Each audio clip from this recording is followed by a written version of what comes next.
Alright, so it has been roughly 30 minutes. Looks like a 29, but that's okay. It is done. Let's get some light on the situation. That's better.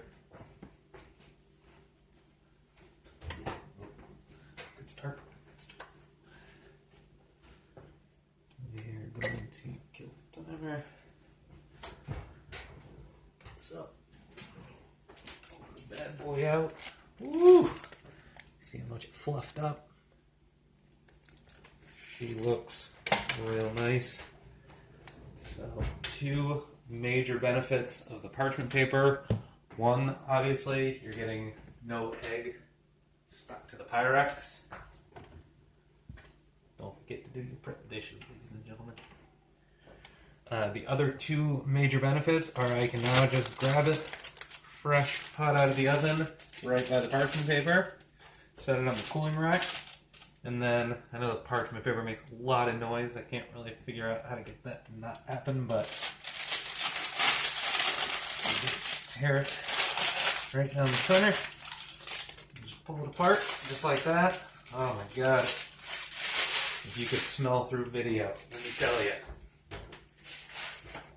Let me tell you.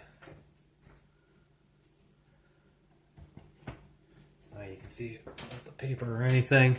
Well, that's looking pretty good. Pretty good. So now I don't need to put this on video, otherwise you're just going to sit here and watch this thing cool for 5 to 10 minutes, but oh man, really take in like the color of the egg as well. There we go, right there. So she'll settle a little bit as she cools, but you can tell that water in there really helps it fluff right up. Sometimes I might even put it on broil, let it get just a little bit of that brown color on top too, but we're not going to worry too much about that right now. I think this came out perfect. And then once it's done cooling, what I like to do is do the 3 cuts along the length, get 4 bays out of it, skylight terms here, and then 2 cuts along the width, and I guess would you consider, forget it. And that's going to give us our 12 squares. And then what I do is just use these little snack size sandwich bags, and you can pretty much perfectly fit 2 squares in each one of these. So you need 6 bags, and then I will throw those right in the freezer, and every 2 days pull it out, let it defrost overnight, and that way by the time breakfast rolls around at 9, 10 in the morning, they are good to go. And then that's it. I mean, you can use bread, you don't need to use bread, it's up to you. Again, not telling you how to make this, just showing you how I do. I'll take an English muffin, cut it in half, stick it in the toaster.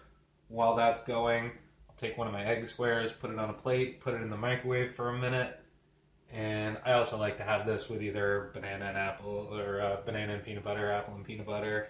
So I'll prep the peanut butter at the same time I'm doing that.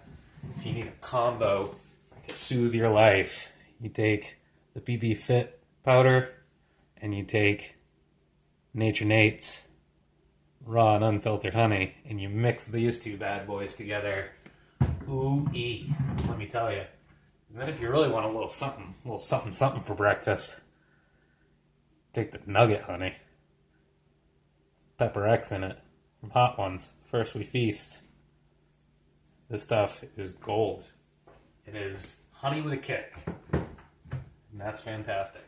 So if you really want to wake up in the morning, try that stuff out right there.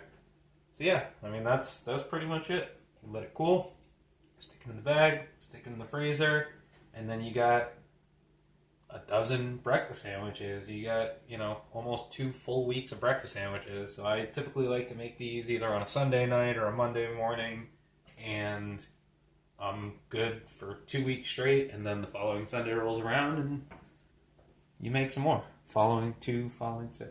You know what I'm saying. So let's get this out of here. Take one last look. Oh man, she's good. She's good. And that's breakfast sandwiches with Chad right there, ladies and gentlemen. Hope you enjoyed it. Have a good one.